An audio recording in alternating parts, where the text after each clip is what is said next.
Party అంటున్నారు. మనము ఒక అంటే పార్టీతో సంబంధం లేదు అధ్యక్ష. ఇప్పుడు మర్యాద అనేది, సంస్కారం అనేది మనం పెద్దలకు ఎప్పుడైనా ఇస్తా ఉన్నామో అదే చిన్నప్పటి నుంచి కూడా నేర్చుకుంటున్నాము.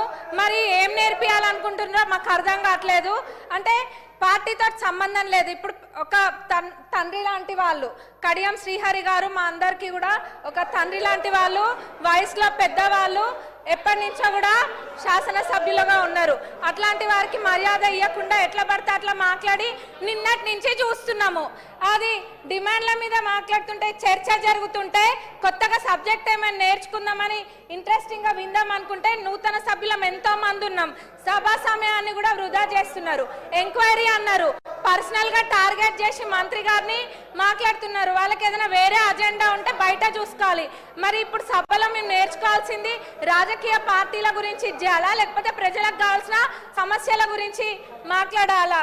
మరి ఇప్పుడు నూతన సభ్యులకి వీళ్ళు నేర్పించే సాంప్రదాయం ఇదేనా? దీన్నే క్యారీ ఫార్వర్డ్ చేయాలా? ఎంక్వైరీ చేస్తా అని మా ముఖ్యమంత్రి గారు నిన్ననే చెప్పిండ్రు. అంటే వాళ్ళ ఉద్దేశం ఏంది? ఎంక్వైరీ చెయ్యాలనా చెయ్యొద్దనా? అంటే మేము చెయ్యరేమో అని అనుకొని అంటే వీళ్ళు చేస్తున్నారు కడుపు మంటనా? వాళ్ళకి ఏం అర్థం కావట్లేదు అధ్యక్ష. మరి వాళ్ళకి ఉద్దేశం ఏందన్నది అందరికి ప్రజలు అందరు చూస్తుండ్రు, అందరికి కూడా అర్థమవుతుంది. గత 10 సంవత్సరాలలో ఏమేమైతే జరిగినాయో వాటిపైన కూడా ఎంక్వైరీ చేయాలి. ఎందుకంటే ప్రజల సొమ్మును లూటీ చేసింది ఎవరు అన్నది అందరికీ తెలియాలి. ప్రజలందరూ కూడా కోరుకుంటున్నారు. మరి దౌర్జన్య పాలన వాళ్ళదైతే ప్రజాపాలన ఈ ప్రభుత్వం చేస్తుంది. అంత ఫెయిర్గా నిన్న మా ముఖ్యమంత్రి గారు చెప్పిండ్రు ఎంక్వైరీ చేస్తా అని. మరి ఎందుకు ఇట్లా సమయం వృధా చేస్తుండ్రు? అంటే ఎవరి గురించి చర్చలు జరగద్దా? వాళ్ళ పార్టీ గురించి ఒక్కదాని గురించి చర్చ జరగాల?